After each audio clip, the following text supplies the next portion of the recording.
Muy buenos días para todos. Sean bienvenidos nuevamente al estudio que estamos llevando a cabo durante el primer semestre del año 2021 del curso de Derecho Administrativo y de Derecho Procesal Administrativo, el cual tiene como código FG 747. Y pues estamos en la semana y en la clase número 16.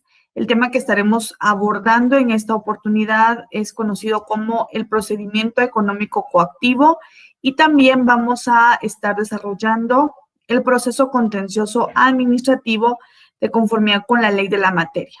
Mi nombre nuevamente para cada uno de ustedes es Yesenia Ortiz, y para mí es un verdadero privilegio el poder compartir con cada uno de ustedes, que dadas las circunstancias, pues todo inicio pues tiene un fin, ¿verdad? Y el día de hoy estaríamos culminando el estudio de esta rama del derecho tan importante.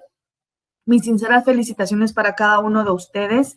Gracias por la dedicación, por el tiempo, gracias por los comentarios, gracias por todo el esfuerzo que han hecho, ¿verdad? En beneficio propio y en beneficio también de la sociedad, porque sabemos que en la medida en que cada uno de nosotros, como un buen grupo que somos egresados de esta Universidad Rural de Guatemala, aportemos socialmente valga la redundancia, a la sociedad del día de mañana o desde ya.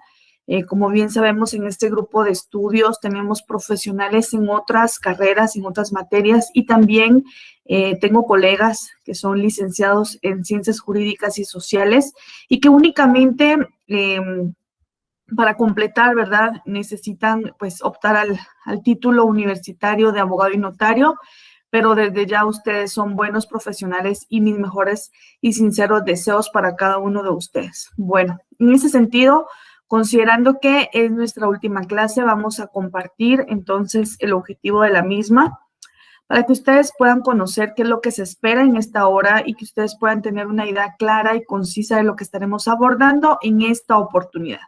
El objetivo de la clase es que el estudiante en la inducción para el examen técnico profesional conozca el procedimiento económico coactivo y al mismo tiempo el proceso contencioso administrativo regulado en la ley de lo contencioso administrativo. Como lo platicábamos en la semana anterior, vamos a estar abordando estos dos procedimientos, ya son puramente prácticos, ya hace alrededor de 2 clases. Nos trasladamos posteriormente a su segundo examen parcial, nos estuvimos trasladando a lo que fue la parte práctica, la parte procesal. Culminamos, ¿verdad? Con mucha satisfacción la parte teórica, la parte sustantiva del programa de estudios. Y pues como bien sabemos, nos vimos en la necesidad y en la obligación de poder compartir únicamente por este medio, dadas las condiciones de salud por las que atravesamos mundialmente, derivado de esta enfermedad mortal que espero ustedes no hayan tenido la oportunidad de atravesar por ella, o si en su caso, pues espero yo que se hayan recuperado muy bien, porque sí tiene consecuencias, tiene secuelas, y es importante contener y mantener, ¿verdad?, lo que son las medidas de restricción, el distanciamiento, cualquier situación que nos perjudique, considerando que asumo que cada uno de nosotros tenemos un rol muy importante desde nuestra familia, somos quienes aportamos, somos fuentes de ingreso, somos personas trabajadoras, personas que estamos en el camino con el objetivo y el anhelo de que a corto plazo tengamos la oportunidad de poder ejercer dignamente en la carrera de abogacía y notariado. Abogacía sabemos que es muy amplia, que ustedes tendrán la oportunidad de poder auxiliar a quienes confíen en sus amplios conocimientos. Y en el tema del notariado, pues también sabemos que desde ese punto, de esa investidura que el Estado nos otorga, ¿verdad?, en calidad de notarios, poder ejercer esta profesión. Como bien sabemos, con esta profesión en calidad de notarios del Estado de Guatemala, de la República de Guatemala, pues como decía un viejo docente de su servidora, tenemos un pie afuera y un pie adentro de la cárcel, porque pues esta carrera, esta profesión es muy delicada, pero es muy bendecida si la sabemos manejar, y sabemos que con nuestra simple firma, nuestro sello, nuestra fe pública, vamos a hacer constar y otorgar actos y contratos en cumplimiento de las leyes de Guatemala. Pues espero yo que pronto ustedes me hagan llegar la más cordial de las invitaciones para que podamos asistir a su graduación. Yo sé que ustedes ya están en ese camino, ¿verdad? Y que ustedes pronto lo van a lograr, que va a ser una satisfacción no solo de ustedes, sino de todos sus seres queridos. Bueno, vamos a iniciar y vamos entonces a entrar de lleno a conocer lo que es el procedimiento económico coactivo. Posteriormente nos vamos a conocer el proceso contencioso administrativo que, como les había compartido anteriormente, lo vimos, estuvimos socializándolo alrededor, yo estuve revisando, estuvimos socializándolo alrededor de la segunda o tercera semana de estudio, pero lo vimos de una forma muy amplia, muy generalizada, y considero que para poder culminar el estudio de esta rama del derecho podríamos como hacer una especie de resumen, recordarnos los procedimientos para quienes aún no lo han anotado. Y pues, si nos queda un lapso de tiempo adecuado, vamos a estar abordando algunas leyes conexas de un listado pequeño que yo compartí con ustedes alrededor de la clase número 10, tal vez, número 10, 11, 13, por ahí. Estuvimos socializando con ustedes una pequeña lista de leyes conexas que sí son importantes dentro del estudio de la rama del derecho administrativo, únicamente para conocer el objeto de la clase, para poder identificar aspectos relevantes de esta clase tan importante, de esta rama del derecho tan importante, que, si bien es cierto, nos permite pues conocer todo en el ámbito administrativo, poder llevar a cabo procedimientos concretos, procedimientos basados en la ley, procedimientos específicos y que nos permita pues poder cumplir a cabalidad con ello. Entonces vamos a iniciar el estudio. Tenemos una definición en pantalla y los invito a que ustedes me acompañen a darle lectura a ella y podamos compartir que el procedimiento económico coactivo es un medio por el cual el Estado cobra los adeudos a los particulares a través de este procedimiento. Entonces, en ese sentido, vamos a continuar.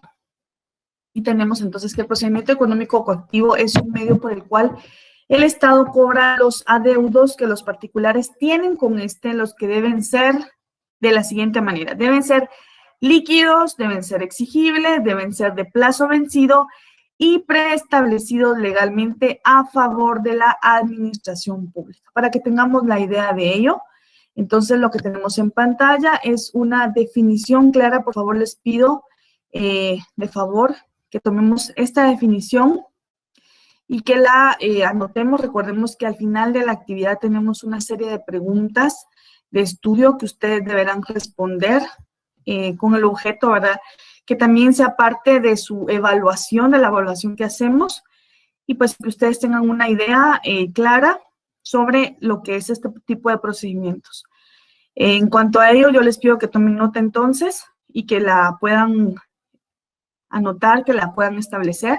El procedimiento económico coactivo es un medio por el cual el Estado cobra los adeudos a los particulares y al mismo tiempo, ¿verdad?, estos adeudos deben ser líquidos, deben ser exigibles y de plazo vencido, preestablecido legalmente a favor de la administración pública.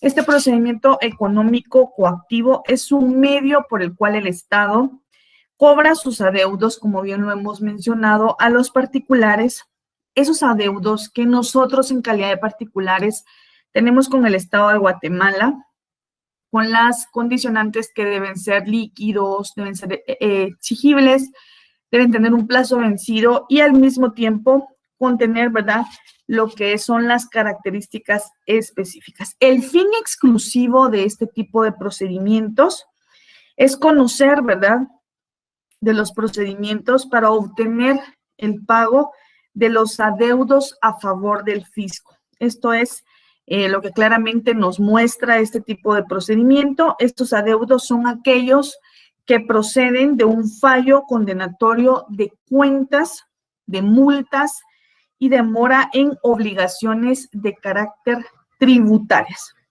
Para que proceda este tipo de procedimientos, ¿verdad? Es necesaria la existencia de un documento a través del cual se establezca claramente, ¿verdad?, el adeudo que el particular tiene con la administración tributaria, la administración pública, y este tipo de documento lo conocemos claramente como un título ejecutivo. Recuerdo que tuvimos una clase claramente de los aspectos en cuanto a los títulos ejecutivos, y en este sentido podríamos compartir a manera de ejemplo únicamente para que tengamos una idea de qué documentos podrían consistir como título ejecutivo para poder establecer claramente como pauta, como punto de partida, este tipo de procedimientos.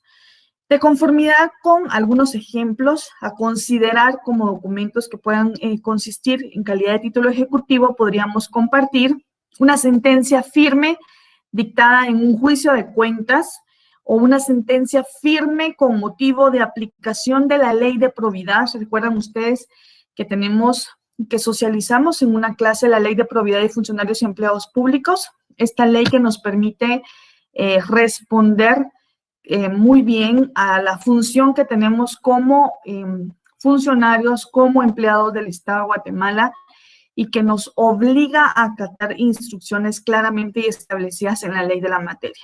Al mismo tiempo, podemos compartir que uno de los ejemplos claros de ese tipo de documentos que podrían llegarse a establecer como título ejecutivo y que nos permita poder iniciar un procedimiento económico coactivo podría ser el derecho definitivo establecido en el adeudo líquido y exigible, así como una liquidación definitiva practicada por la autoridad competente y una resolución que imponga multa administrativa o una multa municipal. Más adelante vamos a estar socializando el objetivo de algunas leyes conexas y vamos a compartir ahí lo que establece también el Código Municipal. Estos serían algunos requisitos o algunos documentos que podrían llegarse a considerar como documentos a través de los cuales, ¿verdad?, se pueda establecer que procede y que es necesaria la existencia de un procedimiento, del inicio de un procedimiento, a través del cual se establezca el adeudo que el particular tiene con el Estado de Guatemala y con sus entidades. Compartiendo entonces que estos serían algunos documentos considerados como título ejecutivo de conformidad con la práctica administrativa. Muy bien, vamos a avanzar entonces y tenemos acá en pantalla aspectos importantes. ¿Quién conoce de este tipo de juicios? ¿Quién conoce de este tipo de procedimientos? Tenemos algo importante que es lo competente a la organización jurisdiccional, compartiendo que los juzgados de primera instancia son dependencias del organismo judicial. No sé si alguno de ustedes labora para la justicia, labora para alguna dependencia del organismo judicial, pero como lo tenemos en pantalla, los juzgados de primera instancia son dependencias del organismo judicial encargados de conocer demandas que hace el Estado o sus instituciones contra los particulares por deudas que se deriven de obligaciones tributarias, sanciones administrativas o multas por infringir las leyes y los reglamentos. Les pido, por favor, que tomen nota de lo que tengo en pantalla. Recordemos entonces que le vamos a dar respuesta a una serie de preguntas que dejamos como en cada una de las actividades al final.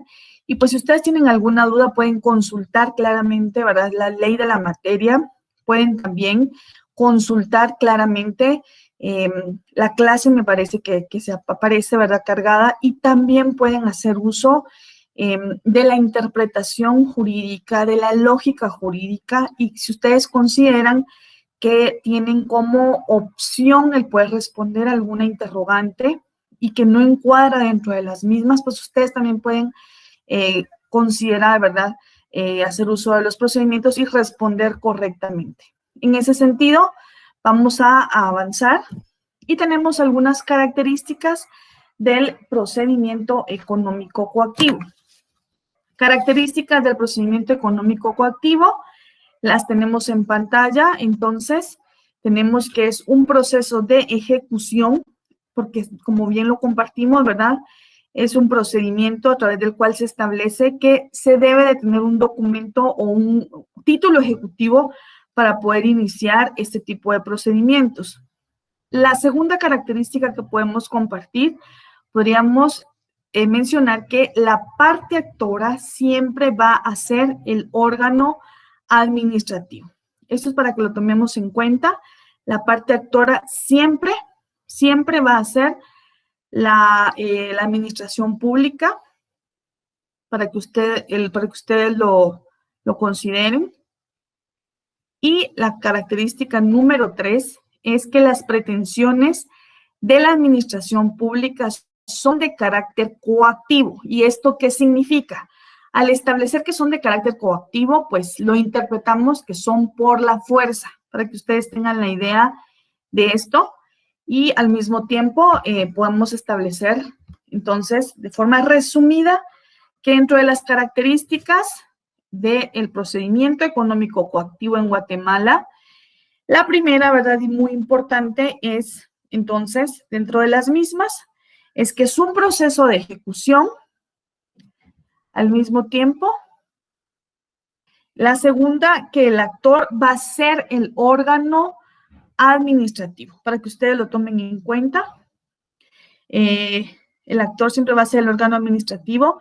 Número 3, las pretensiones de la administración pública son de carácter coactivo y esto representa y significa que son por la fuerza.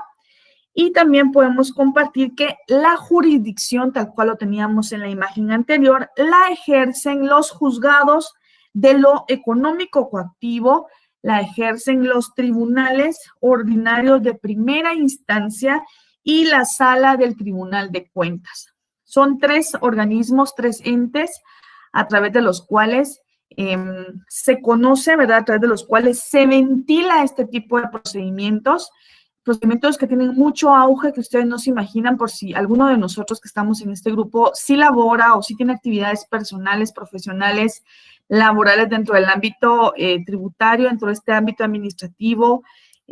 Sí es un procedimiento muy especial, tiene mucha relevancia y sí se ve de una forma muy común. No es uno de los procedimientos obsoletos, es muy novedoso y sí se aplica con observancia obligatoria en las leyes nacionales. Muy bien.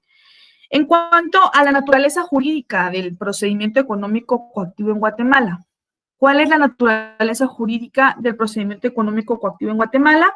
Podemos compartir entonces que la naturaleza jurídica es que es una ejecución especial, ¿verdad? Denominado ejecución económica coactiva. Esto sería entonces, de conformidad con la naturaleza jurídica, una ejecución especial denominada ejecución económica coactiva, para que ustedes tengan la idea de este tipo de procedimientos claros, procedimientos exactos que de conformidad con la ley, pues, hacemos ver, para que ustedes puedan manejar claramente todo este tipo de aspectos en cuanto a este procedimiento. Ahora nos vamos con los principios. Espero que estemos tomando nota de ello. Y de conformidad con los principios del juicio económico coactivo, tenemos algunos principios que vamos a compartir con cada uno de ustedes. Podemos compartir entonces que uno de los principios es que es el impulso de oficio, ¿verdad? Es impulsado de oficio, atendiendo a lo más relevante, es impulsado de oficio. El segundo principio de este procedimiento económico coactivo en Guatemala es que tiende a ser de cierta manera antiformalista. Si bien es cierto, estimados colegas, no se necesita el auxilio de un profesional, de un abogado, ¿verdad? Colegiativo. No se necesita citar leyes. En caso de extrema urgencia puede gestionarse incluso verbalmente. Sin embargo, actualmente, y como bien sabemos, las leyes datan de cierto tiempo. Al mismo tiempo, cuando se establece todo este tipo de antiformalismos y que pasan de cierta manera a formar parte de cierta costumbre, Anteriormente no contábamos con muchos juzgados, con muchos órganos dentro del sector justicia que pudiéramos establecer claramente quién conocía, a través de cuál se ventilaba, entre otros aspectos relevantes. Pero hoy por hoy, si nosotros tenemos la intención que de carácter urgente se tome nota en el órgano correspondiente sobre este tipo de juicios y lo vamos a gestionar de forma verbal, considerando las actuaciones de carácter urgente, les comparto que siempre el órgano correspondiente toma nota de ello, se hace constar en el acta sucinta correspondiente y queda debidamente documentado. Y pues podríamos incluso mencionar que uno de los aspectos importantes hoy por hoy es que deba ser presentado por escrito. Considero que no se nos aceptaría ya en la práctica, por muy emergencia que sea, el aspecto relevante de poderlo gestionar verbalmente. Sin embargo, lo podríamos mencionar que de conformidad con la ley y las normas administrativas, pues se puede hacer de esa manera, pero siempre los oficiales toman nota, levantan el acta correspondiente y todo queda debidamente notificado, considerando que dentro de los principios del juicio económico coactivo, uno de los principios es, ¿verdad?, que es antiformalista y que al mismo tiempo, en caso de extrema urgencia, ¿verdad?, en caso de una urgencia muy pronunciada, se puede iniciar o gestionarse verbalmente. Y también podemos compartir que en cuanto a la supletoriedad de otras leyes, también podemos manejar que supletoriamente podemos hacer uso del decreto de ley número 107, que es el Código Procesal Civil y Mercantil, y de la ley del organismo judicial, para que ustedes no tomen nota de ello, y que serían entonces las dos leyes supletorias que podríamos utilizar en caso de alguna duda en cuanto a este tipo de procedimientos.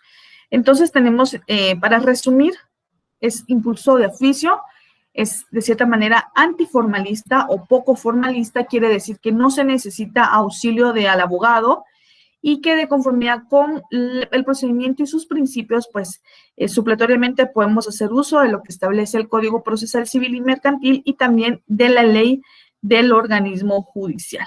En cuanto al esquema del juicio económico coactivo, se debe de analizar el procedimiento que establece directamente nuestro Código Tributario, y también podríamos compartir relevantemente, ¿verdad?, lo que establece la ley del Tribunal de Cuentas para poner algunas obligaciones del funcionario público. Podríamos mencionar lo que refiere a la ley de la Contraloría General de Cuentas, la ley de probidad de funcionarios y empleados públicos y la ley de contrataciones del Estado. Algunas de las leyes que vamos a estar socializando, yo espero que tengamos alrededor de unos 15 minutos previo a que finalice la clase para que socialicemos el objetivo de la ley, aspectos relevantes, aspectos importantes, estructura, organización y funcionamiento de cada una de ellas, en virtud de que se encuentran recomendadas dentro de nuestro programa de estudio y que, si bien es cierto, hemos ido a cabalidad con cada uno de los procedimientos que sugiere nuestro programa, es importante que conozcamos y que vayamos subrayando el objetivo de la misma. Muy bien, vamos a avanzar entonces y tenemos en pantalla así, a manera, ¿verdad?, generalizada, las etapas del juicio económico coactivo. Sin embargo, vamos a estar abordando cada una de ellas para que ustedes puedan manejarlas, para que ustedes puedan dominarlas, y vamos a iniciar con las mismas. Vamos entonces, solo voy a regresar la imagen.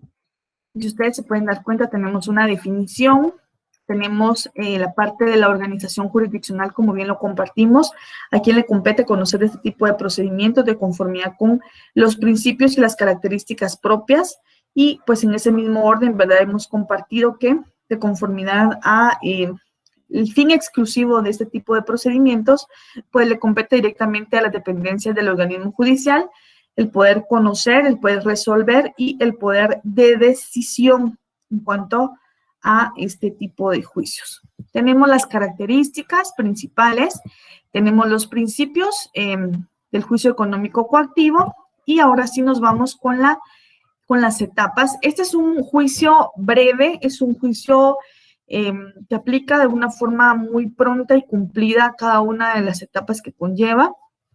Y vamos a conocer cada una de ellas para que ustedes tengan la idea de lo que refiere este tipo de procedimientos. Podemos compartir entonces que principalmente se hace el planteamiento de la demanda para que ustedes tengan la idea, se plantea la demanda como tal, de conformidad con lo que establece el artículo número 61 del Código Procesal Civil y Mercantil. Quiero compartirles que este artículo número 61, para quienes ya ejercen pues su profesión, si son licenciados en ciencias jurídicas y sociales o si ustedes laboran, ¿verdad?, dentro del sector justicia o ya laboran como procuradores y ya tienen toda el expertise en cuanto a este tipo de gestiones. Sabemos que el artículo número 61 del Código Procesal Civil y Mercantil es un artículo que tenemos que tener el dominio muy bien. ¿Por qué?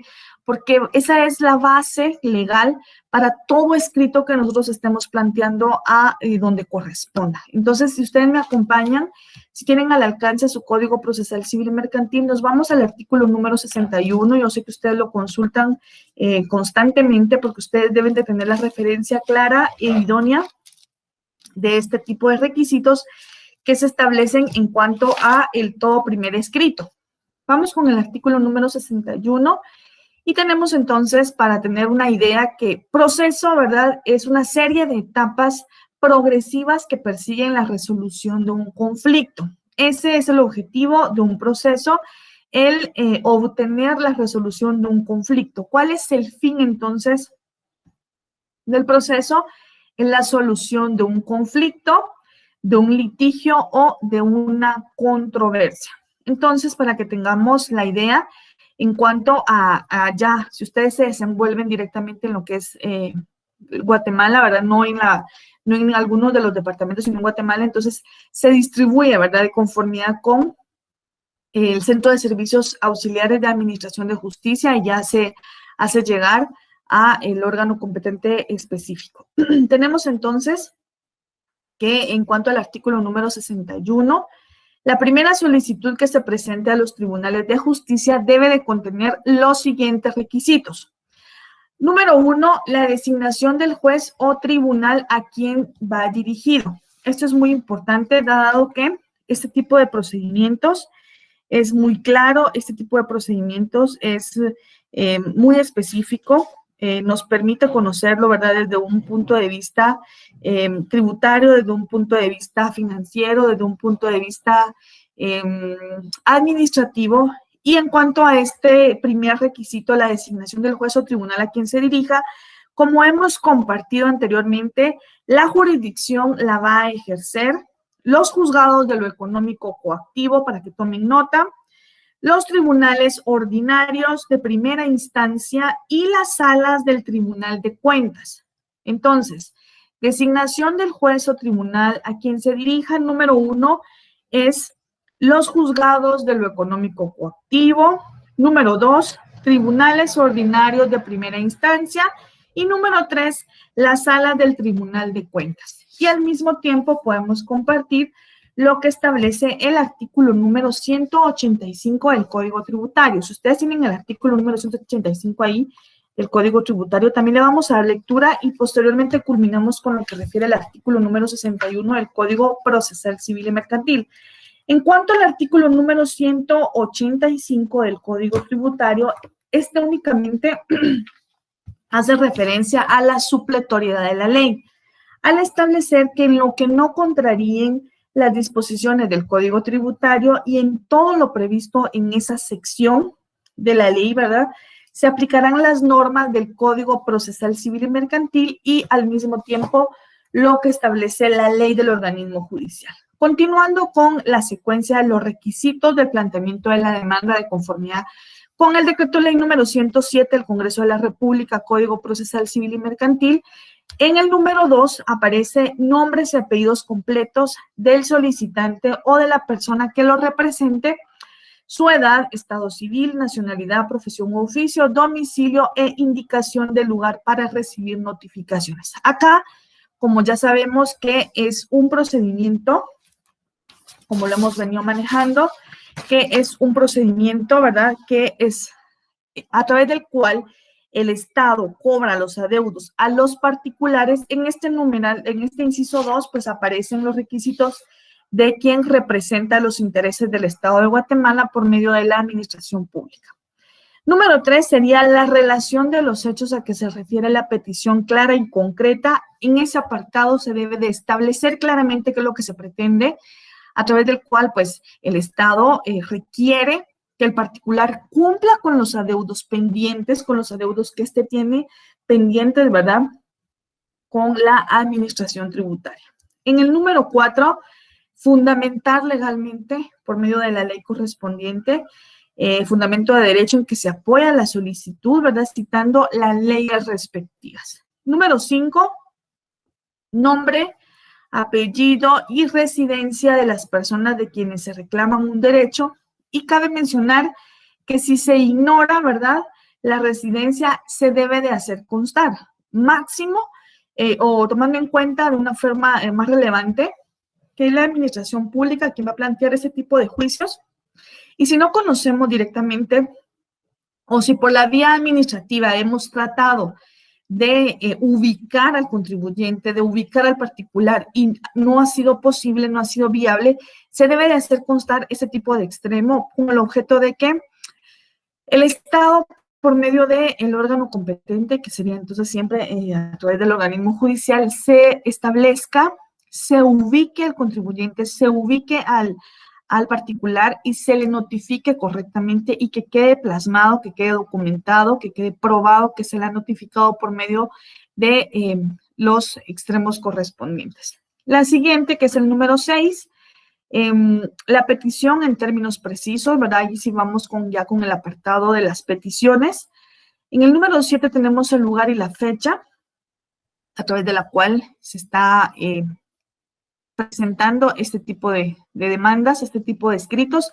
Sin embargo, sabemos que la que va a prevalecer, la fecha que va a prevalecer y la hora que va a prevalecer va a ser el del sello correspondiente que se va a hacer constar por medio del tribunal que conozca.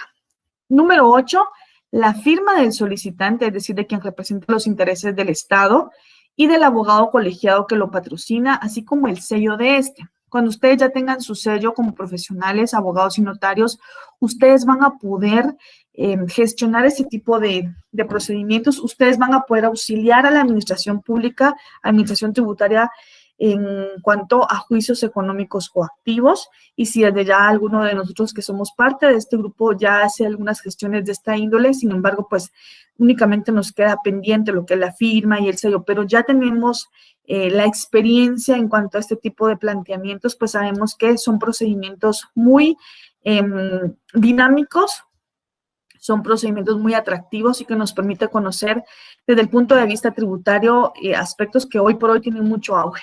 Vamos entonces a resolver y ahí sí que a resumir en cuanto a los requisitos propios de todo escrito inicial de conformidad con lo que establece el artículo número 61 del Código Procesal Civil y Mercantil y por aplicación supletoria lo que establece el artículo número 185 del Código Tributario. Bueno, vamos con la segunda parte y acá tenemos lo que establece el artículo 174 del Código Tributario.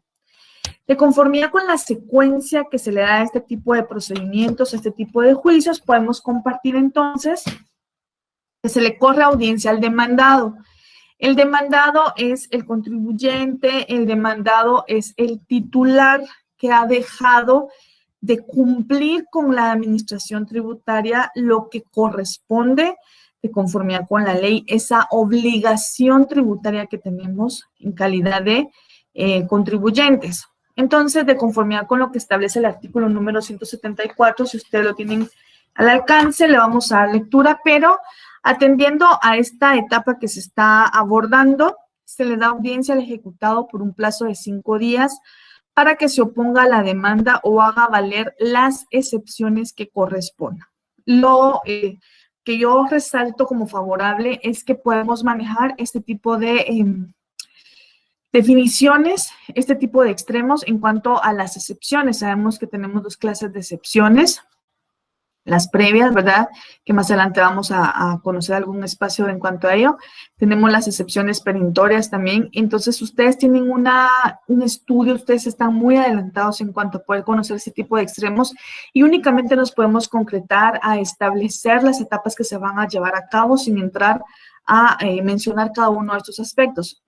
Si tienen ustedes el artículo número 174, le podemos dar lectura y tenemos lo que refiere a la iniciación del procedimiento y la audiencia. Si ustedes se van al artículo número 171, siempre del Código Tributario, acá tenemos el capítulo 4, que es el procedimiento económico coactivo. Esta es la base legal en materia tributaria para iniciar el procedimiento económico coactivo. Tenemos las disposiciones generales de este tipo de juicios o de procedimientos y tenemos el concepto y características. En el artículo número 171 podemos compartir que el procedimiento económico coactivo es un medio por el cual se cobran, ¿verdad?, en forma ejecutiva los adeudos tributarios que el particular tiene con la administración pública. Tienen como características propias, para que ustedes lo subrayen, tienen como características propias lo que es la brevedad, es un juicio breve. Al mismo tiempo, la oficiosidad y la especialidad. Para que ustedes tomen nota de ello, es la brevedad, oficiosidad y la especialidad. Muy bien. Artículo número 172 del Código Tributario. Aquí encontramos la procedencia. ¿Cuándo procede este tipo de procedimientos? Procede solamente en virtud de título ejecutivo sobre deudas tributarias firmes, líquidas y exigibles. Procederá la ejecución económica coactiva. Esto es entonces para que tomemos nota de ello. Podrá también iniciarse el procedimiento económico coactivo para reclamar el pago de fianzas con las que se hubiere garantizado el pago de adeudos tributarios o derechos arancelarios constituidos a favor de la administración tributaria. Como único requisito previo al cobro de la fianza por esta vía, debe la administración tributaria requerir el pago de la fianza por escrito en forma fundamentada y la afianzadora incurrirá en mora si no paga dentro del plazo de 10 días. En ningún caso será necesario recurrir al arbitraje. Y acá lo que llama la atención de este tipo de juicios o de procedimientos es que es claro al establecer que en ningún caso será necesario recurrir al arbitraje. Recordemos entonces que la figura del arbitraje es uno de los medios alternos de solución de conflictos que ha implementado el sector justicia con el ánimo y con el objeto de que muchas de las situaciones o de los eventos que se pretenden poner en conocimiento o ventilar ante el órgano jurisdiccional competente con el objeto de que resuelva un juez y con el ánimo de descargar al sistema judicial de procedimientos que pueden solventarse de una forma conciliatoria. Se han abierto, ¿verdad?, este tipo de órganos que son los medios de conciliatorios, ¿verdad?, los medios de conciliación, los centros de conciliación que se encuentran en todo el país. Si ustedes han tenido la oportunidad de ir a un centro de estos, se pueden dar cuenta que la figura del árbitro dentro del arbitraje es con ese ánimo y lo que se pretende es evitar un juicio dificultoso, un juicio desgastante, congestionar más al sistema judicial, a los jueces en resumen, ¿verdad?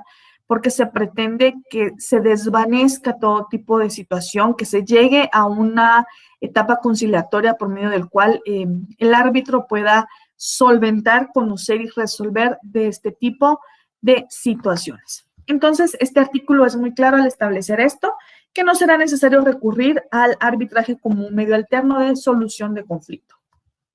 Tenemos entonces, en cuanto a el último apartado de este artículo número 172, al establecer que constituye título ejecutivo sobre deudas tributarias, firmes, líquidas y exigibles los siguientes documentos. Número 1, la certificación, como les había compartido anteriormente, y esta es la base legal para que ustedes tengan fundamento legal en caso de ser abordados con relación a este extremo o en caso de conocimiento, ¿verdad? De conocimiento y de ampliar el conocimiento en cuanto a este tipo de procedimientos. Certificado o copia legalizada administrativa del fallo o de las resoluciones que determinen el tributo, intereses, recargos, multas y adeudos con carácter definitivo. Número 2, contratos o convenios en que conste la obligación tributaria que deba cobrarse.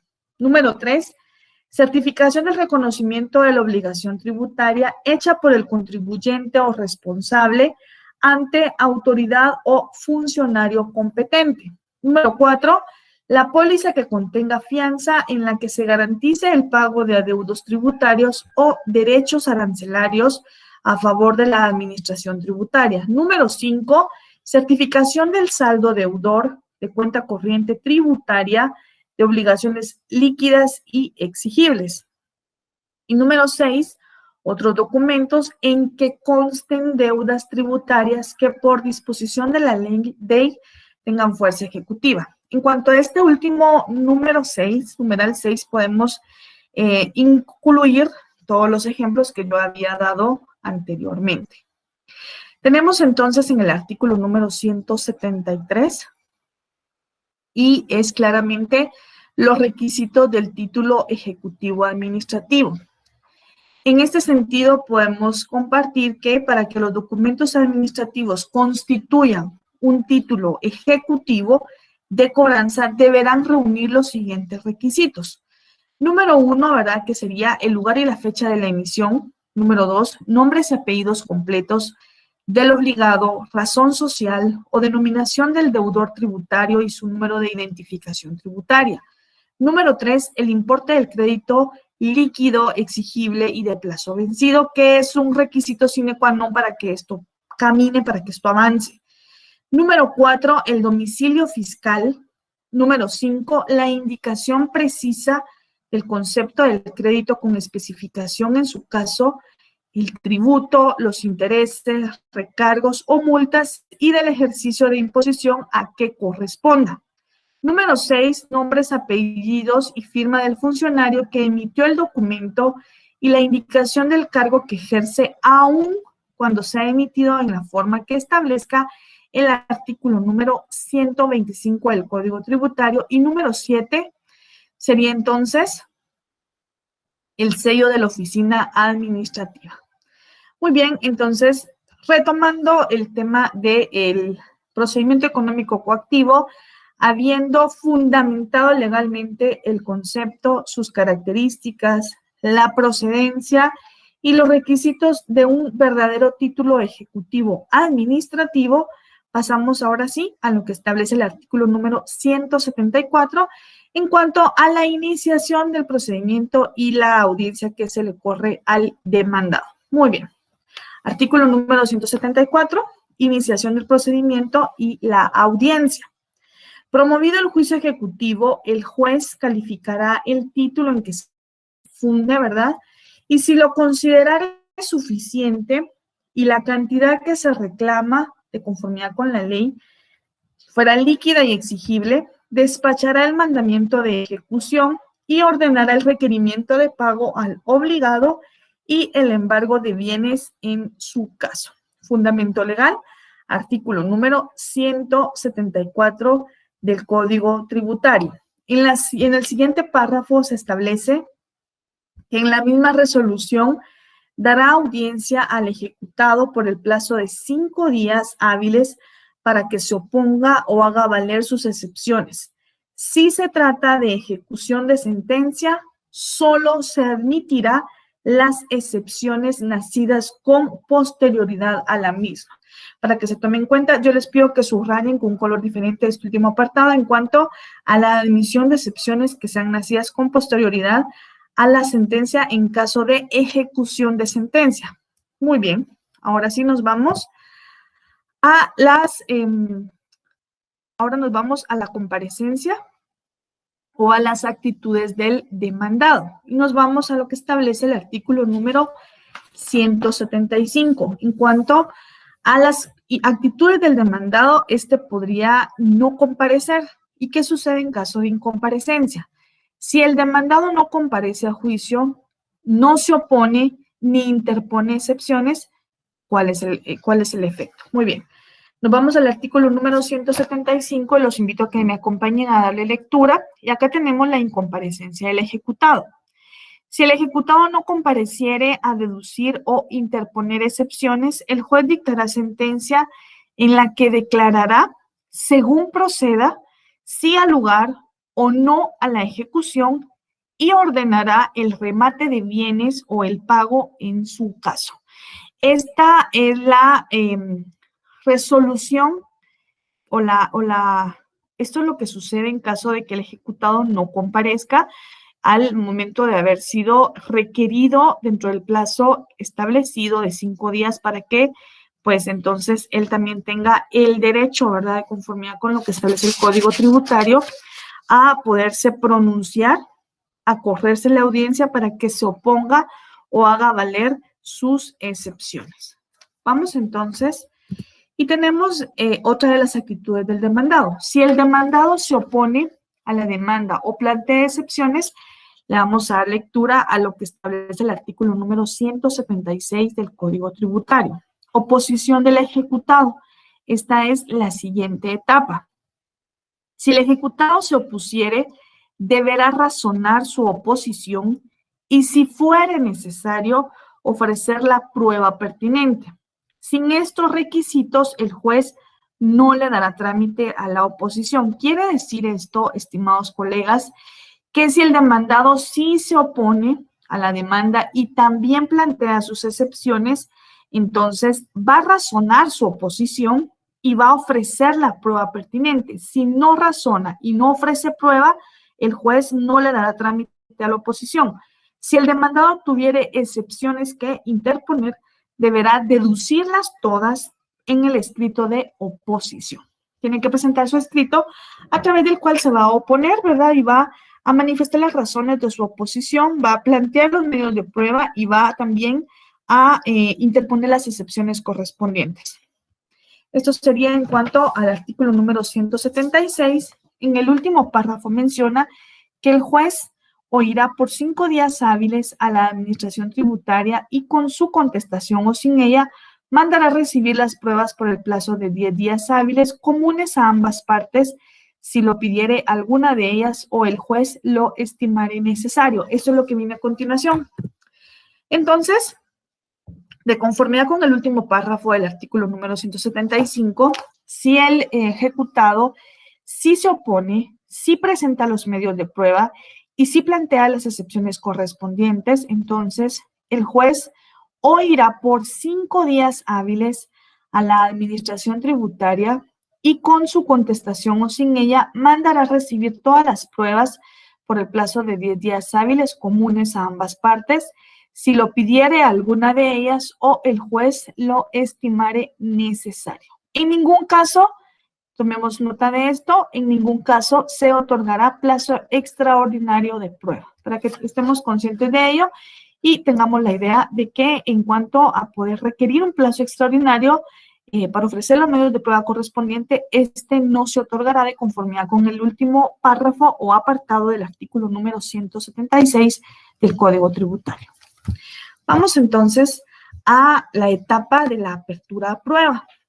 Se puede abrir a prueba por un plazo de 10 días de conformidad con lo que establece el artículo número 176, que también corresponde a este apartado en cuanto a el juez se pronuncia, ¿verdad? Y oirá por 5 días hábiles a la administración tributaria y con la contestación de la administración tributaria o sin ella, pues mandará recibir las pruebas por un plazo de 10 días hábiles comunes a ambas partes. Vamos entonces, y tenemos la sentencia. Como ustedes se pueden dar cuenta, es un procedimiento rápido. Pareciera que es muy corto, pero la verdad ya en la práctica, ya vivirlo, ponerlo en práctica, ¿verdad? Ya en el día a día, pues lleva ciertos aspectos en cuanto a tener uno de los principios que es la tolerancia. Y cabe mencionar que no es nacida esta situación un poco lenta por la situación del sistema judicial de forma inicial. Simplemente consideremos que todos los juicios, no solamente estos, sino todos los procedimientos judiciales han conllevado una serie de aspectos importantes y principalmente en cuanto al tiempo. Recordemos que alrededor de muchos meses de lo que conlleva el año 2020, el sector justicia también tuvo el derecho, porque ese es un derecho que se quedó establecido a través de acuerdo gubernativo, a través del cual las actividades judiciales tuvieron un aspecto de detenerse, ¿verdad? Porque recordemos que estas personas, y si alguno de ustedes labora para el sector justicia, también son personas con derechos y con obligaciones. Y en ese mismo orden había también la necesidad de poner en resguardo la integridad física, la integridad personal de cada uno de los trabajadores del sector justicia, y entonces principalmente de los jueces, ¿verdad? Y entonces todo este tipo de acontecimientos y de juicios se detuvieron por un lapso de tiempo. Existe documentalmente los acuerdos gubernativos y resoluciones administrativas a través de los cuales esto quedó evidenciado, no se incurrió en ninguna irresponsabilidad administrativa y judicial, y sabemos que esta fue una cuestión directamente por el tema del COVID, lo estamos todavía viviendo, tenemos los efectos de estos acontecimientos. Una de ellas es que nos estamos comunicando únicamente por esta vía, por este medio, y yo sé que ustedes tienen la inquietud, la intención o el deseo, ¿verdad? Muchas veces de poder tener una clase personalizada, pero esto es lo que nos permite el sistema educativo hoy por hoy, y esperemos que más adelante, ya cuando ustedes ejerzan esta digna y noble profesión, ustedes puedan ser docentes de esta casa de estudio de la cual todos estamos muy orgullosos, pues ustedes ya puedan compartir clases interpersonalizadas. Muy bien, ahora sí nos vamos a la sentencia. Y en la sentencia hace uso y hacemos mención de lo que establece el artículo número 178 del Código Tributario y también del artículo número 142 de la Ley del Organismo Judicial. Si tienen la Ley del Organismo Judicial, le vamos a dar lectura a este artículo porque es muy importante. Acá establece claramente toda esta situación de la sentencia que se debe de correr, que se debe de dictar a través del procedimiento económico coactivo. Vencido el plazo para la oposición o vencido el plazo de la prueba, uno de dos en cuanto a la actitud que va a tomar el demandado, le damos lectura a lo que establece el artículo número 178. En el artículo número 178 tenemos el aspecto de la resolución. Antes de continuar con la resolución que establece el artículo número 178, yo les pido que le demos lectura al artículo número 177. En el artículo número 177 encontramos las excepciones que se pueden interponer en cualquier estado del proceso. Acá tenemos que se permitirán en cualquier estado del proceso únicamente las siguientes excepciones: la de pago, la de transacción autorizada mediante acuerdo gubernativo. Se dan cuenta lo relevante, lo importante de todo acuerdo gubernativo, trasciende y son medidas cautelares que se pueden interponer en algún estado del procedimiento o proceso.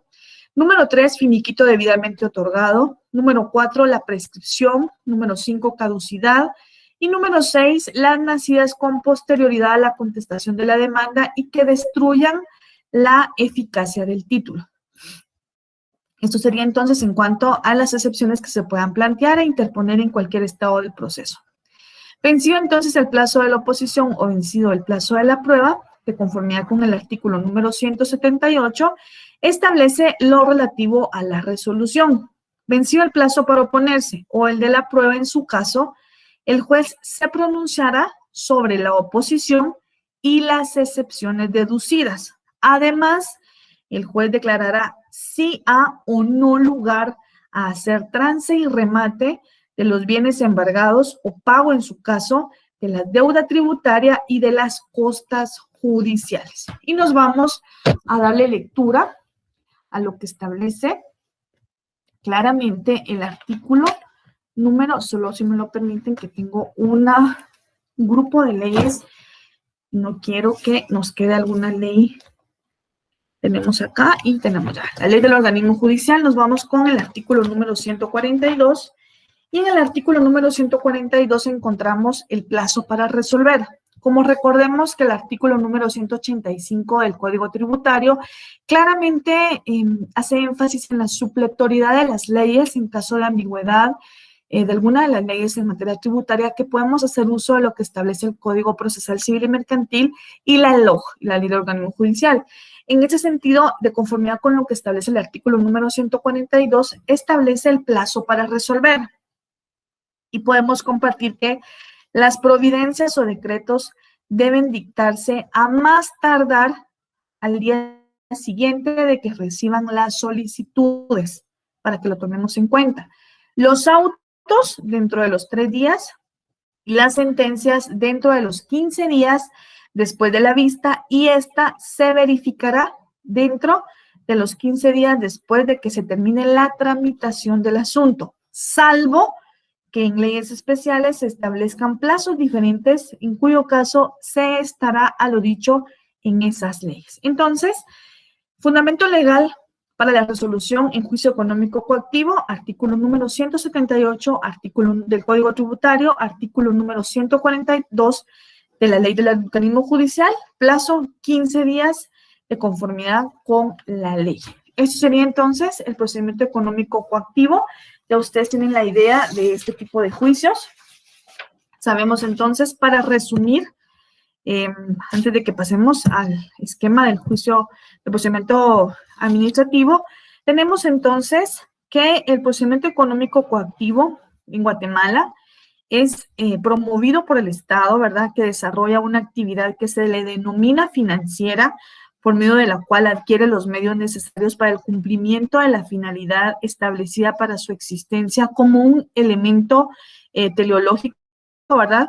Los tributos constituyen una de las formas que utiliza el Estado para proveerse de los fondos que necesita, pero únicamente lo hace en beneficio de la sociedad, de conformidad con lo que establece también el artículo número 1 de la Constitución Política de la República, atendiendo al principio de la autonomía de la voluntad, considerando que el Estado de Guatemala se organiza para proteger a la persona y la familia, y su fin supremo es la realización del bien común. ¿Cómo va a realizar el bien común el Estado de Guatemala?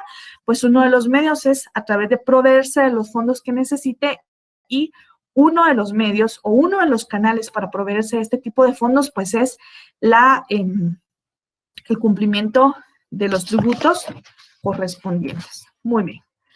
Y sabemos entonces que este procedimiento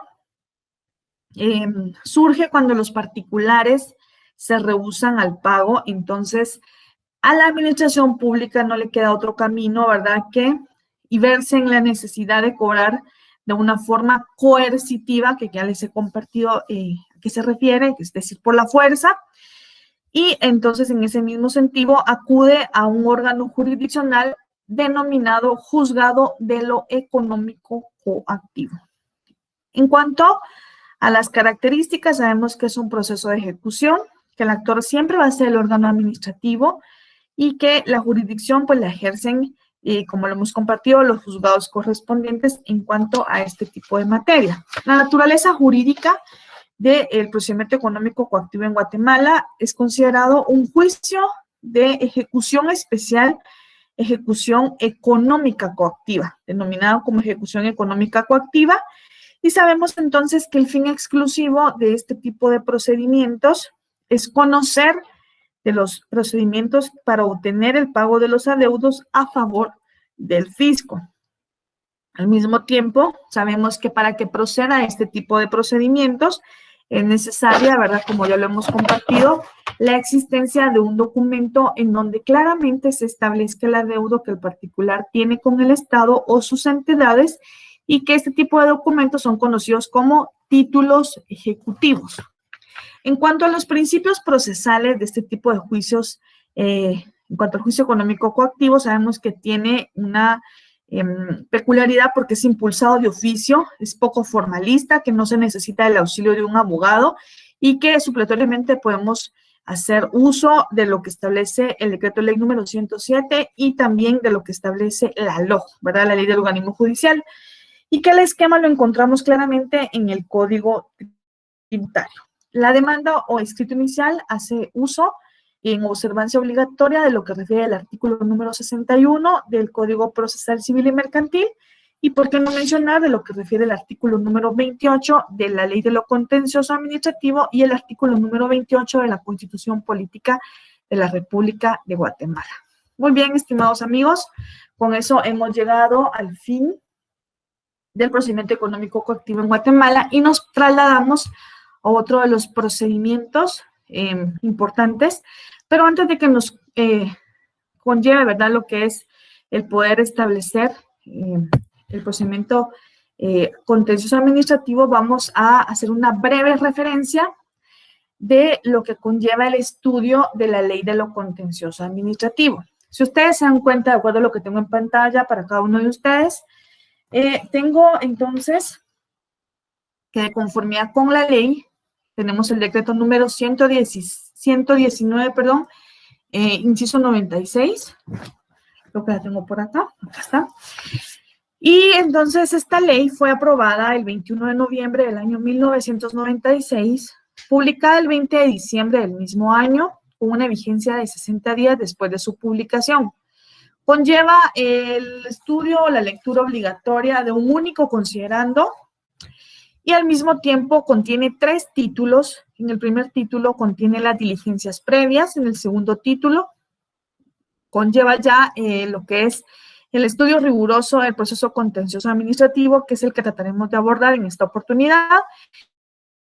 Y tenemos un tercer título, número 3, que contiene las disposiciones derogatorias y finales. Así se compone la Ley de lo Contencioso Administrativo, que es la ley específica de la rama del derecho a la cual le dimos lectura, la cual le dimos el estudio correspondiente de conformidad con el programa, desde el punto de vista sustantivo y procesal, en cuanto a lo que es el derecho procesal administrativo y derecho administrativo como tal.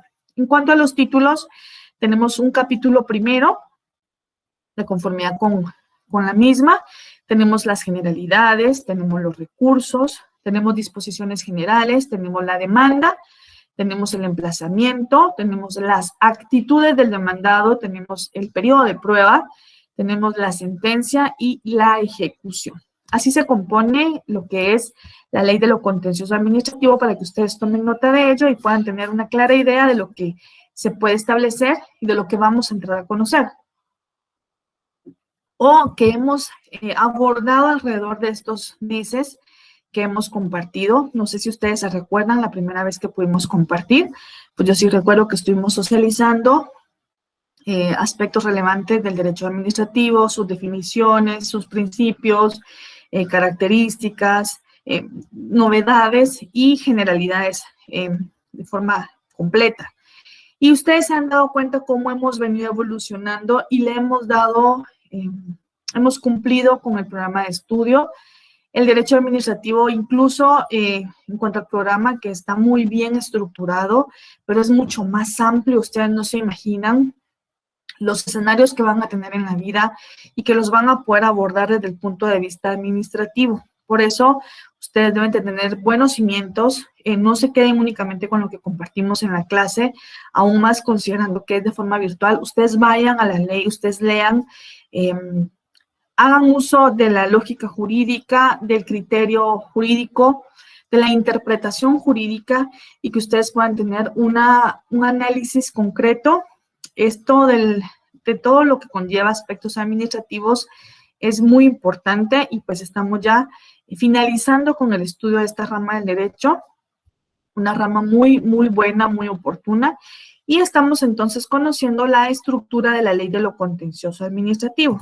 Ahora nos vamos, por favor, al artículo número 18 de la ley. Si la tienen al alcance, los invito a que se vayan conmigo y que la podamos abordar desde el punto de vista en cuanto a poder establecer todos estos aspectos relevantes de la misma.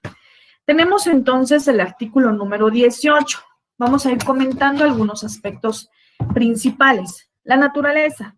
El proceso contencioso administrativo será de única instancia y su planteamiento carecerá de efectos suspensivos, salvo para casos concretos excepcionales en que el tribunal decida lo contrario en la misma resolución que admita para su trámite la demanda, siempre que lo considere indispensable y que de no hacerlo cause daños irreparables a las partes. En la misma secuencia podemos entonces establecer que esta es la naturaleza del proceso contencioso administrativo. Voy a avanzar la imagen y tengo lo que establece el artículo número 19 y el artículo número 20. En este mismo sentido podemos compartir la procedencia y las características que deben de contener las resoluciones administrativas. En cuanto a la procedencia, podemos compartir que en caso de contienda por actos o resoluciones de la administración, ¿verdad?, como tal, y de las entidades descentralizadas y autónomas del Estado. Y número 2, en los casos de controversias derivadas de contratos y concesiones administrativas, para que el proceso contencioso administrativo pueda iniciarse, se requiere que la resolución que lo originó o que lo origina no haya podido remediarse por medio de los recursos puramente administrativos. Esta es una de las características para poder establecer este tipo de procedimientos. En cuanto al artículo número 20, tenemos las características de la resolución administrativa. Para plantear este proceso, la resolución que puso fin al procedimiento administrativo debe reunir los siguientes requisitos. Número 1, o inciso A, que haya causado estado. Inciso B, que vulnere un derecho del demandante reconocido por una ley, por un reglamento o por una resolución anterior. Estas son las características y entonces en ese mismo sentido podemos compartir con ustedes que queda definido que el contencioso administrativo es un verdadero proceso. Eso no ha sido materia de duda, es de única instancia porque se trata de un tribunal colegiado que no tiene un órgano jurisdiccional sobre él, únicamente la Corte Suprema de Justicia. El artículo número 27 de la ley, ¿verdad?, establece que caben todos los recursos dentro del proceso, a excepción de uno que pueda ser pregunta, que es el de apelación. No hay apelación dentro de este proceso. Dentro de este proceso no se puede decretar la suspensión provisional de que causen daños irreparables a las partes, para que vayan tomando nota de todo esto. Al mismo tiempo, la suspensión provisional implica que se quedan exentos los efectos jurídicos que contiene la resolución que se impugna. Y con esta norma, ¿verdad?, queda regulado la competencia del Tribunal de lo Contencioso Administrativo y en todas las áreas de su competencia de la administración en general, centralizada, descentralizada y autónoma, y en los contratos y concesiones de la administración. Esto incluye a los otros organismos del Estado, el ejecutivo y también el judicial. Naturalmente podemos compartir que se exceptúan las cuestiones que son competencias de un tribunal de trabajo y previsión social o de cualquier otro asunto. Y al mismo tiempo podemos compartir que queda regulada la interposición de los recursos administrativos con los que se van a agotar la vía administrativa, haciendo uso y una observancia obligatoria de lo que establece el artículo número 221 de nuestra Constitución. Esto sería entonces en cuanto a establecer, ¿verdad?, lo que conlleva el estudio de el procedimiento económico, el procedimiento administrativo, y también compartir, ¿verdad?, la procedencia y las características que deben de contener la resolución administrativa. Improcedencia, ¿cuándo no procede este tipo de procedimientos? Artículo número 21. El contencioso administrativo es improcedente en las siguientes formas. Número 1, en los asuntos referentes al orden político, militar o de defensa, sin perjuicio de las indemnizaciones que procedan. Número 2, en asuntos referentes a disposiciones de carácter general sobre salud e higiene pública, sin perjuicio de la indemnización que proceda. Número 3, en los asuntos originados por denegatorias de concesiones, número 3, en los asuntos que sean competencia de otros tribunales. Número 4, en los asuntos originados por denegatorias de concesiones de toda especie, salvo lo dispuesto en contrario por leyes especiales. Y número 5, en los asuntos en que una ley excluya la posibilidad de ser planteados en las vías contencioso administrativo. Este sería el caso de la improcedencia en cuanto a este tipo de procedimientos, ¿verdad? Poder establecer cuándo no procede, cuándo sí procede, para que ustedes tengan una idea clara de este tipo de procedimientos. En cuanto a esto, podemos compartir que son supuestos jurídicos, ¿verdad? Porque esto sí conlleva el análisis concreto del por qué no va a proceder un procedimiento de esta índole, y establecer que los requisitos que se deben de reunir o que deben de reunir las resoluciones para que sea procedente el contencioso, ¿verdad? La primera, que debe de agotarse la vía administrativa y que vulnere cualquier derecho administrativo otorgado con anterioridad. Estos son algunos requisitos para que establezcamos claramente todo lo relativo a la improcedencia de este tipo de procedimientos. Tenemos entonces en pantalla un esquema muy importante. Tenemos el esquema del proceso contencioso administrativo. Sabemos que se plantea en un plazo de 3 meses, ¿verdad? Para promoverlo, y que se plantea a través de una demanda. Si fuera el caso, también se da un plazo para subsanar faltas en la demanda, y si fueran insubsanables, este se va a rechazar desde su comienzo, desde su inicio, haciendo observancia a lo que establece el artículo número 23 y el artículo número 31 de la Ley de lo Contencioso Administrativo. Si tienen ustedes al alcance su ley, pueden irla subrayando. Artículo número 23. En el artículo número 23 encontramos entonces lo que conlleva a este tipo de procedimientos, y también en cuanto al artículo número 31 podemos compartir la subsanación de faltas y el rechazo. Si el memorial de demanda presenta errores o deficiencias, ¿verdad?, que a juicio del tribunal sean subsanables, se señalará plazo para que el demandado las enmiende. Y si la demanda presentara errores, deficiencias u omisiones insubsanables a juicio del tribunal, este la rechazará de plano. Quiere decir entonces que el tribunal califica si la demanda llena los requisitos y de ley, ¿verdad? Y si no son subsanables. Esto sería en cuanto a la calificación de forma de la demanda. Muy bien. Luego nos vamos a lo que establece el artículo número 32 en cuanto a los antecedentes, y podemos compartir. Entonces, si ustedes quieren, le colocan en el artículo número 31 el paso número 2, que ya sería entonces la subsanación de algunas faltas que conlleve este primer escrito. Y ustedes pueden colocarle en el artículo número 28 de la Ley de lo Contencioso Administrativo, en lo que es el paso número 1, que es la demanda, ¿verdad? Y los requisitos que debe de cumplir de conformidad con la Ley de lo Contencioso Administrativo, pero también podemos observar lo que establece el artículo número 61, también de la Ley del Código Procesal Civil y Mercantil. Entonces, el primer punto, ¿verdad?, que se presenta es la demanda como tal, atendiendo a lo que establece el artículo número 28, y el paso número 2 sería la calificación de forma de la demanda, en cuanto al artículo número 31.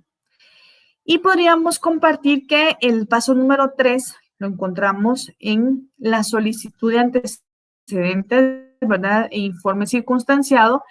En cuanto al artículo número 32, si la demanda contiene los requisitos de forma, el tribunal, ¿verdad?, pedirá los antecedentes directamente al órgano administrativo correspondiente dentro del plazo de 5 días hábiles siguientes a la presentación de la misma, con apercibimiento de que en caso de incumplimiento se le procederá de desobediencia o por desobediencia, además de que el tribunal entrará a conocer el recurso teniendo como base el dicho actor. Muy bien.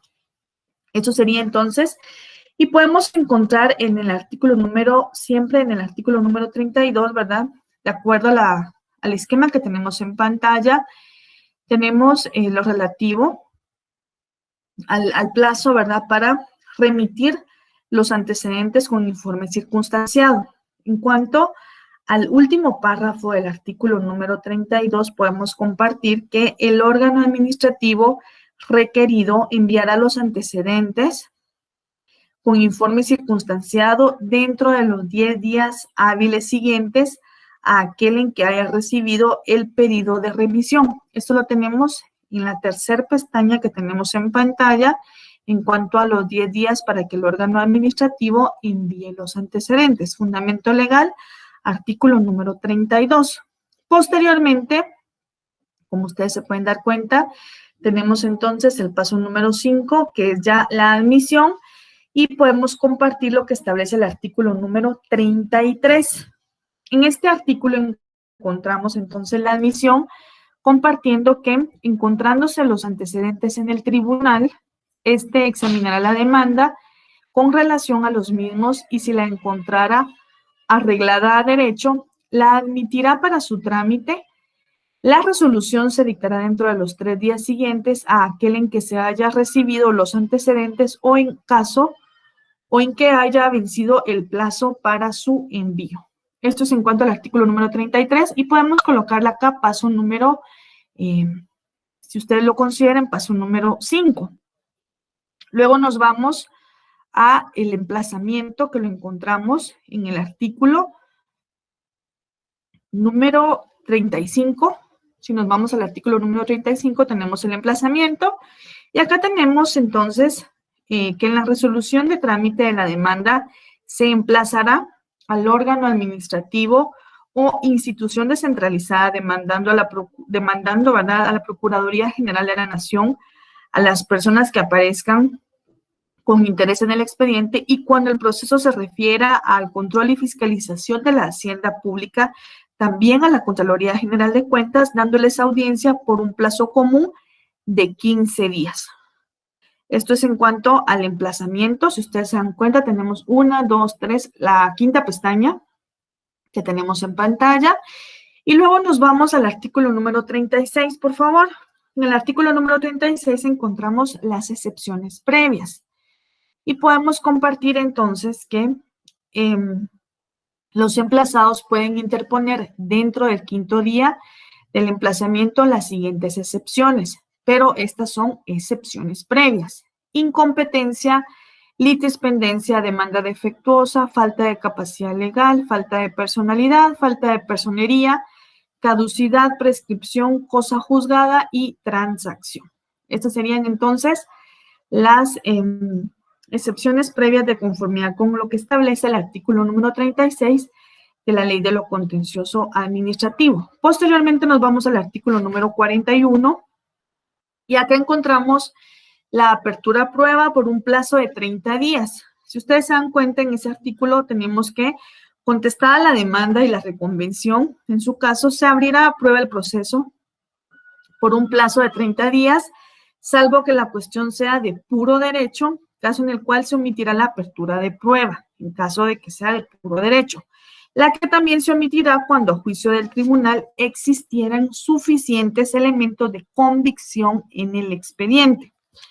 Y posteriormente nos vamos al artículo número 43, que es la vista por un plazo de 15 días. Acá tenemos entonces, en el artículo número 43, venció el periodo de prueba, se señalará día y hora para la vista, ¿verdad? ¿Qué es la vista, estimados colegas? La vista es una audiencia que se otorga a las partes que solicitan la ampliación de un trámite, por ejemplo, y esta se puede ventilar por la vía de los incidentes siempre que no sea por culpa de las partes, por ejemplo. Y nos vamos a la siguiente pestaña, que ya sería entonces el auto para mejor fallar de conformidad con el artículo número 44. Y este artículo establece que, transcurrida la vista, el tribunal podrá, si lo estima necesario, dictar auto para mejor fallar por un plazo que no exceda de 10 días para practicar cuantas diligencias fueran necesarias para determinar el derecho que los litigantes o de los litigantes, indicando en dicho auto las que se habrán de practicarse, las que se efectuarán con citación de la parte. Eso es en cuanto al auto para mejor fallar, ¿verdad? Que esta etapa es de cierta manera optativa si el juez tiene alguna duda en cuanto a la tramitación de este tipo de procedimientos y sabemos entonces que el plazo es de 10 días. Y nos vamos a la última etapa, a la última pestaña que tenemos en pantalla, en la parte inferior de la imagen de este esquema, que es la sentencia de conformidad con lo que establece el artículo número 45. Tenemos la sentencia que, en cuanto a ello, la sentencia examinará en su totalidad la juridicidad del acto o resolución cuestionada, pudiéndola revocar, confirmar o, en su caso, modificar. Esto sería entonces en cuanto a la sentencia. Y sabemos entonces que la sentencia se va a pronunciar, se va a resolver, se va a dictar en un plazo de 15 días. Por integración hacemos uso de lo que establece el artículo número 142 de la ley del organismo judicial. Esto sería entonces, estimados profesionales, el esquema del proceso contencioso administrativo. Con esto hemos llegado a finalizar lo que son las dos etapas importantes, lo que es primero el juicio económico coactivo, el proceso contencioso administrativo, y pues yo los invito a que por su cuenta entonces ustedes se vayan a cada una de las leyes conexas que nos recomienda el programa, que no solo para el estudio de esta rama, sino para la vida, ustedes conozcan el objetivo de la ley, sus considerandos, fecha en que entró en vigencia y aspectos relevantes, ¿verdad? Que no van directamente encuadrados en ninguno de los procedimientos que conllevamos en el estudio de esta parte práctica, pero que sí era la intención de poder conocer, y yo los invito a que ustedes hagan la lectura correspondiente de su objetivo, de la estructura, y cómo funciona, y que ustedes tengan entonces, porque les va a servir para la vida. Créanme que sí les va a servir para la vida y ustedes se sentirán muy confiados en tenerla. Muy bien. Los dejo con una imagen.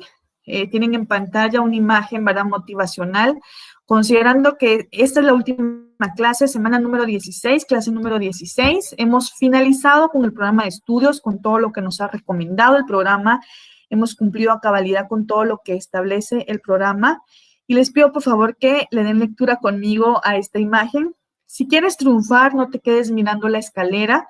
Empieza a subir escalón por escalón hasta que llegues arriba. Yo sé que ustedes ahora están muy avanzados.